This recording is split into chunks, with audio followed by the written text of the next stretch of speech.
The evening air was thick with anticipation. I had prepared for this dinner for weeks, maybe longer if I was honest with myself. Securing this meeting had taken months of effort, countless late nights, and a strategic charm offensive with the right people. It was my shot at moving up, stepping into the room with the sort of people who could shape my career. I told Sarah how important it was. I'd even invited her to come with me, but she declined, saying she'd had a long day and wanted to relax. So when I saw her in that restaurant, laughing with someone who wasn't me, it was as though the ground beneath me shifted, leaving me unsteady, off balance. The tables between us blurred as I stared, trying to process what I was seeing. They were seated in a corner, a candle casting a soft glow over their table, making the entire scene seem almost romantic. I felt a pang of bitterness at the intimacy of it, at how their quiet laughter seemed to exist in a world entirely separate from mine. I stepped closer, each stride controlled, my heart pounding louder with every step. They hadn't seen me yet. As I moved closer, her voice drifted over, soft but unmistakable. "You know, you make me forget the world out there," she said, her voice laced with a kind of warmth I hadn't heard in years. I froze, the words hitting me like a blow to the gut. The man leaned forward, his face now visible to me. He looked ordinary, brown hair, well-dressed, a couple of years younger than me, maybe. He wore an easy smile, his hand casually resting over hers. "I'd be happy if we could just stay here," he said softly, his eyes locked on her. Sarah smiled, a small, intimate smile that I hadn't seen in ages. Something in me snapped. My hands clenched, and I barely registered the pain as my nails dug into my palms. The feeling of betrayal twisted inside me, raw and primal. I wasn't even sure what my next move was. Confront them here. Cause a scene. But this dinner wasn't about them, it was about my career. I couldn't afford to let my anger explode in the middle of the restaurant. I took a slow, deliberate breath, forcing my hands to relax, but every muscle in my body was taut. I moved back, blending into the shadows near the bar, watching as their conversation continued. My mouth tasted bitter as I strained to hear more. "I hate lying to him," Sarah murmured, glancing down. "Hey, look at me," the man said, reaching across the table to lift her chin. "Do you want to be with him or with me?" Sarah's eyes searched his face, and then, without hesitation, she answered, "With you." The finality in her voice left no doubt, no question. And that was when I felt my control slip entirely. I couldn't hold back anymore. "Sarah," I called out, my voice sharper than I'd intended. The name cut through the low hum of the restaurant. She froze, her eyes widening as she slowly turned to face me. For a second, there was just silence. Even her companion seemed caught off guard, his mouth open as he looked between us. But Sarah's face gave away her guilt instantly. She looked as though she'd seen a ghost. "Honey. I thought you had your business dinner tonight," she stammered, her voice trembling. "Clearly, I'm not the only one who's been busy," I replied coldly, folding my arms as I stood there, watching her squirm. Her companion shifted uncomfortably, finally clearing his throat. "Maybe we should." "No," I cut him off, my voice low but unmistakably furious. "You're not going anywhere. I think you owe me an explanation." I looked at Sarah, daring her to defend herself. She glanced away, fiddling with her napkin, the guilt written all over her face. I can explain." "Oh, I'd love to hear it," I said, unable to keep the sarcasm out of my voice. "Please, by all means, explain." The man leaned forward, a hint of defensiveness in his eyes. "Look, I don't think we need to do this here," he said. I glared at him. "You don't get a say in this. I think you've done enough." Sarah's face flushed, her eyes darting to him, silently pleading. But he remained silent, folding his arms and shrinking back into his chair. Finally, she looked up at me, her voice barely above a whisper. "I didn't plan this," she began, her voice strained. I didn't know how to tell you. Things haven't been good between us for a while, and I cut her off, my voice steely. "You thought the solution was to sneak around behind my back." She opened her mouth to respond but closed it again, unable to answer. Her silence was all the answer I needed. I felt every eye in the restaurant on us, the whispers beginning, the subtle glances of onlookers. But I didn't care. Let them see. Let everyone see.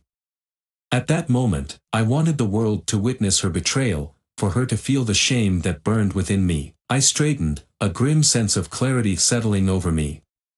"We're done here," I said, my voice ice cold as I looked at Sarah one last time. Without another word, I turned and walked out, leaving her to explain her betrayal to her lover, or maybe to herself. As I stepped out into the cool night, a numb calm washed over me. But beneath that calm was a growing resolve. This wasn't over. Not yet. The days that followed the dinner felt like a fog, thick and suffocating. I moved through life on autopilot, my mind replaying the scene over and over, dissecting every inflection in Sarah's voice, every flicker of her eyes when she had seen me. I had to gather evidence, proof that this betrayal was as deep as it felt, that it wasn't just a fleeting moment of weakness. I couldn't let her spin this, make me out to be the villain in her story. I was determined to expose her for what she truly was. I began by scrutinizing every corner of our home, a place that once felt warm and welcoming but now was tainted by her infidelity. It was like hunting for a treasure, but the treasure I sought was ugly, filled with the sharp edges of betrayal. I started with her purse, knowing she often stashed things away, little secrets that might help me piece together the timeline of her deception. As I rummaged through the compartments, I found a crumpled piece of paper, an old shopping list that revealed nothing of significance. My frustration mounted. I tossed it aside and dug deeper, my fingers brushing against a small, velvet pouch. My heart raced as I pulled it out, revealing a silver bracelet adorned with an engraving I didn't recognize, "To the one who makes me smile." My blood boiled as the realization sank in. This was a gift from him. I could feel my grip tightening around the bracelet, the cool metal burning my skin. I shoved it into my pocket, vowing to confront her with it later. That evening, Sarah walked in with an air of nonchalance, blissfully unaware of the storm brewing beneath the surface. I pretended to be engrossed in a book, forcing myself to breathe steadily, to maintain an appearance of calm. The kitchen filled with the sounds of her evening routine, the clattering of dishes, the hum of the refrigerator, the familiar rhythm that now felt like a taunt. "Hey, you," she said, glancing over at me. "How was your day?" "Uneventful," I replied tersely, not looking up. I felt her gaze linger, sensing the tension crackling between us, but I wouldn't give her an inch. She let it go, busying herself with dinner preparations. I watched her in the corner of my eye, waiting for the right moment. "You know," she said after a moment, "maybe we could plan a weekend getaway. Just the two of us. It's been a while." The audacity of it made me chuckle darkly. "A getaway? After what you've done? You think a vacation can fix this?" Her head snapped around, surprise and confusion written across her face. "What are you talking about?" "Don't play dumb with me, Sarah," I said, finally setting the book down and meeting her gaze. "You and your little friend." She opened her mouth, but no words came out. Instead, she blinked, processing my accusation. "I don't know what you're—" "Cut the act," I interrupted, pulling the bracelet from my pocket and tossing it onto the table between us. It clinked against the porcelain plates, a sound that reverberated in the stillness of the kitchen. Her expression shifted, her face paling as she stared at the bracelet. "Where did you get that?" "Does it matter?" I asked, my voice low and menacing. "It's yours, isn't it? A little token of your affection for him." Her fingers trembled as she reached for the bracelet, but I snatched it back before she could touch it. "Tell me everything, or I will make sure everyone knows what you've done. Your friends, your family, everyone will know exactly how you've betrayed me." A flicker of defiance sparked in her eyes, but it quickly faltered. I didn't mean for it to happen," she stammered. "I was lonely. You've been so distant, and he was just there. I spat, disgust dripping from my voice. "So that makes it okay to sleep with him?" She lowered her gaze, her bravado crumbling. "I made a mistake, a terrible mistake. I thought I could find something I was missing." "You were missing something?" I couldn't hide the bitterness that laced my words. What about me? What about our marriage? James, please. She pleaded, her voice trembling now. I never wanted to hurt you. I was confused. I shook my head, incredulous. Confused? Or just selfish? I stepped back, the distance between us stretching as I absorbed the weight of her betrayal. This is about you now, isn't it? The conversation hung in the air, heavy and suffocating. I felt a wave of anger wash over me, but underneath it was something else, a sharp pang of sadness, of loss for the life I thought we had. Every piece of evidence I gather will be my ammunition in this war, I said coldly, turning away. You think you can just apologize and everything will go back to normal? It doesn't work like that, Sarah. I'm not your safety net anymore. I walked away, leaving her standing in the kitchen, the bracelet clutched in her hand, a physical reminder of the emotional devastation she had wrought. As I headed into the living room, my heart pounded with the weight of what was to come. I knew I needed more than just this one piece of evidence. I needed a plan. The next few days became a blur of strategizing and searching. I dug through Sarah's belongings when she wasn't home, meticulously going through her phone, her laptop, anything that could give me a glimpse into her betrayal. I spent hours looking through social media, piecing together a timeline of their affair, finding incriminating photos and messages that could be used against her. One afternoon, I discovered a conversation in her direct messages, a thread that made my blood run cold. Can't stop thinking about you. When can we meet again? The man had texted. My hands trembled as I read her reply, soon. Just need to figure out a way to keep him off my back. I felt sickened, an involuntary growl escaping my throat. So this was a plan, I muttered to myself. You've been plotting this all along. That evening, as I confronted her again, I felt emboldened by the evidence I had amassed.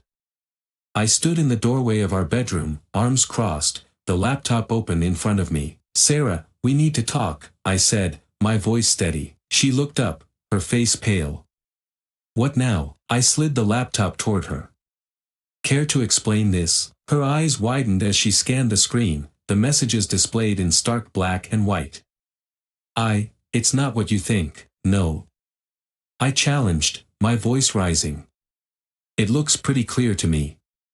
You've been planning this, lying to me while pretending everything was fine. Tell me you weren't in on this. She stammered, searching for words, but I could see the truth dawning in her eyes. I was trying to handle it, she finally admitted, her voice barely above a whisper. I thought I could end it, but you didn't, I interrupted, the anger boiling within me. You just kept lying. I want you to know this won't just be a divorce.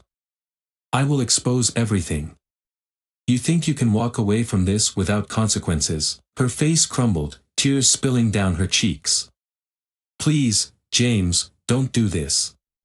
I'm sorry. Sorry doesn't cut it anymore, I said coldly, turning away once more.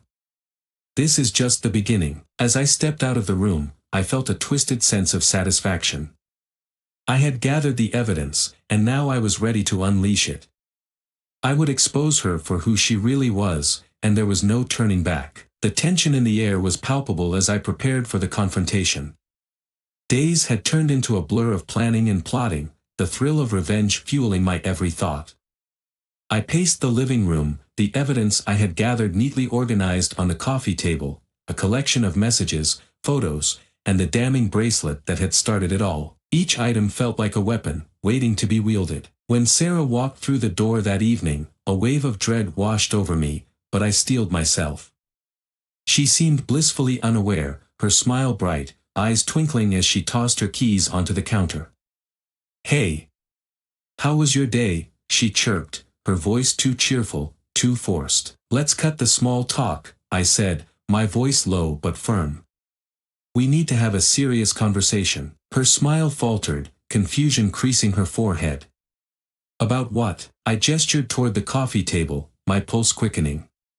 About this, I said, my tone icy as I moved aside to reveal the evidence.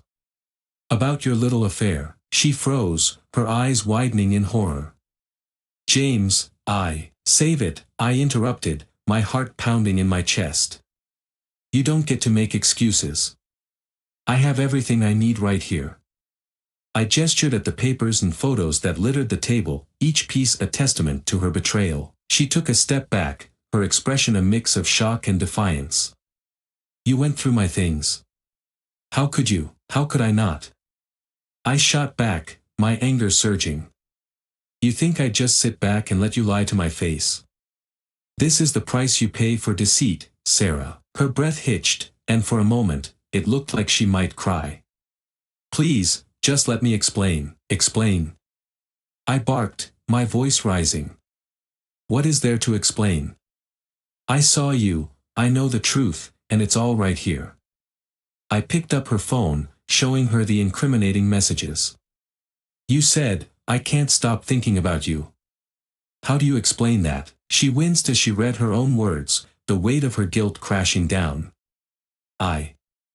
I didn't mean it like that. I was confused, I was confused. I interrupted, incredulous.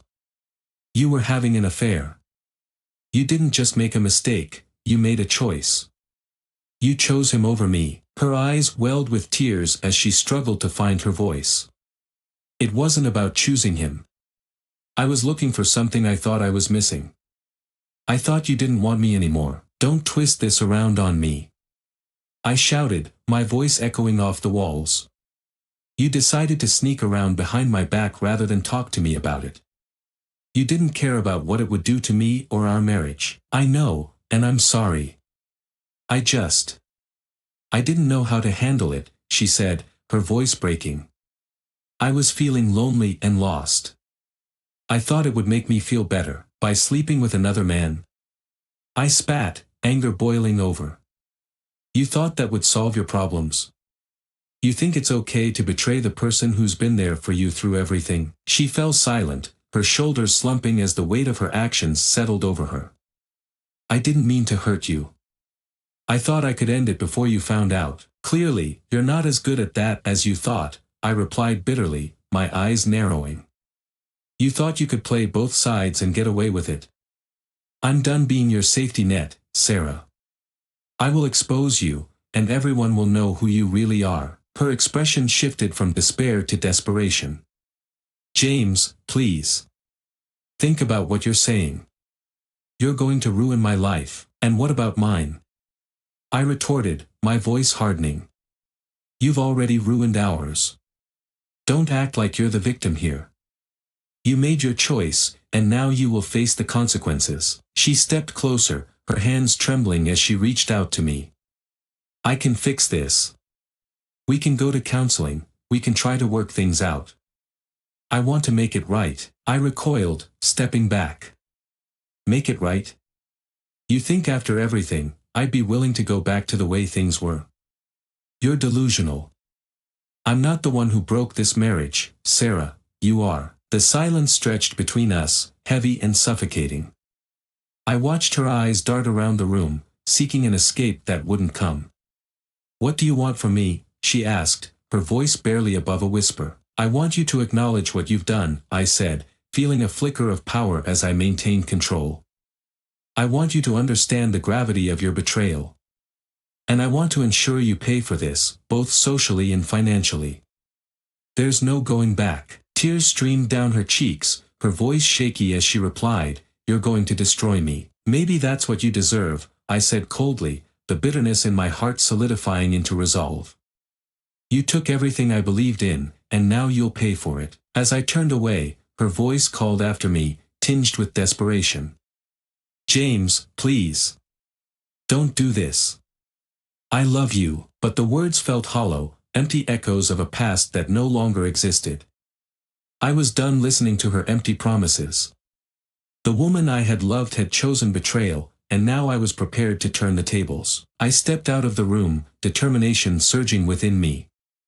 This confrontation was just the beginning. The real battle was yet to come, and I wouldn't back down. As I walked away, I felt a mixture of rage and liberation. Finally, the truth was out, and the path to revenge lay before me. The weeks following the confrontation blurred into a cycle of anger and strategy. I had made my intentions clear. I would expose Sarah for her infidelity, ensuring that her betrayal reverberated through her social and professional circles.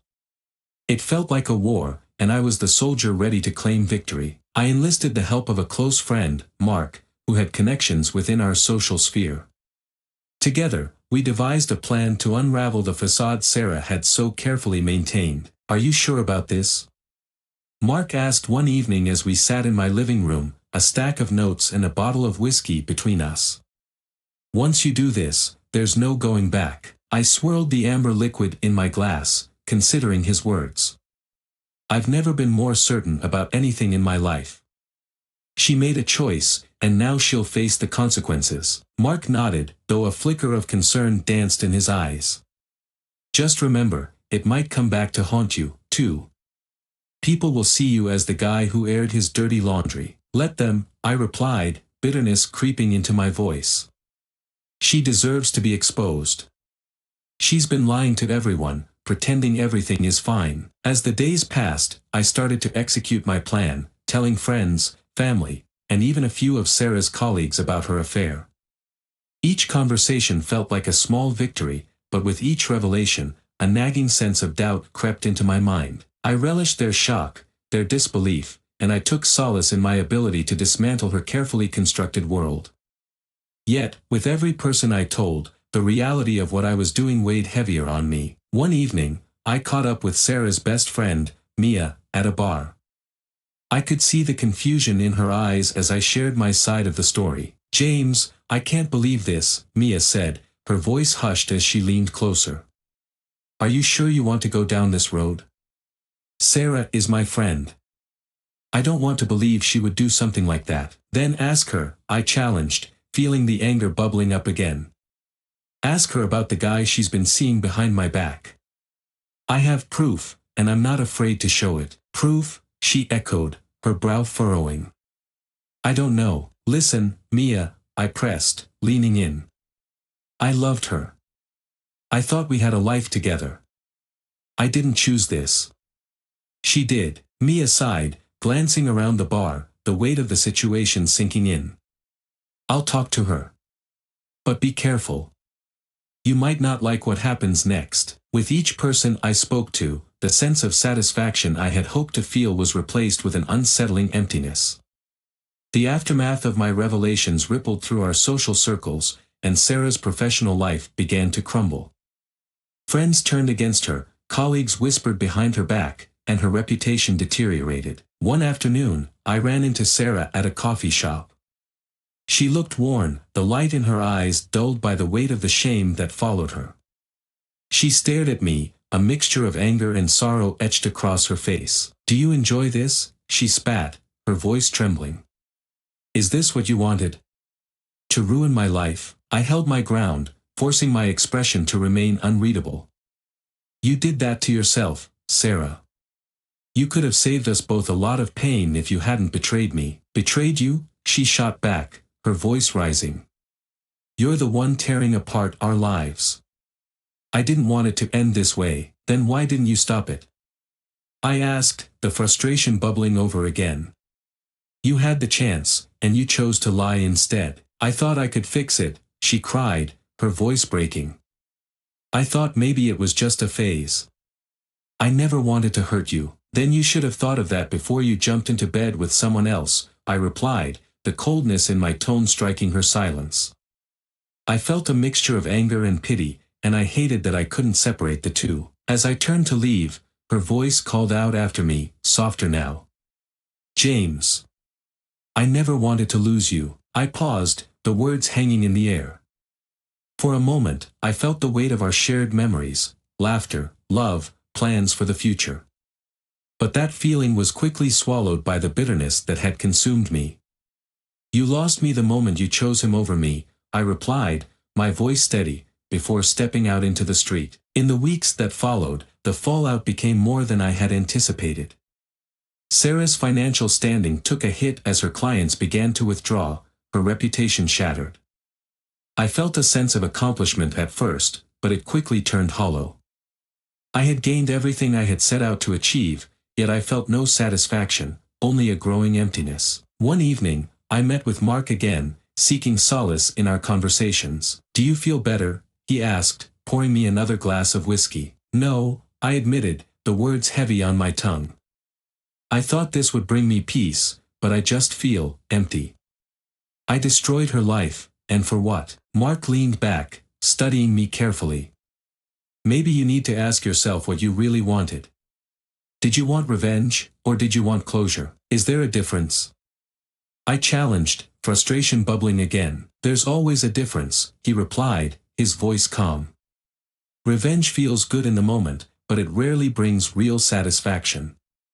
Closure is about moving forward, not just tearing someone down. His words struck me, a hard truth that I couldn't ignore. I thought about Sarah, the woman I had loved, who now felt like a stranger.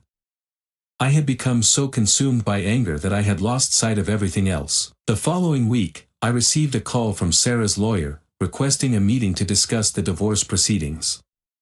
The thought of sitting across from her in that context twisted my stomach. Are you ready for this? Mark asked, concern etched on his face. I guess I have to be, I replied, my voice quieter than usual. But I don't know if I'm ready to see her like that. As I walked into the meeting, I felt the weight of my decisions pressing down on me. Sarah sat across the table, her face pale and drawn. The air felt thick with unspoken words and lost possibilities. James, she said softly, her voice barely above a whisper.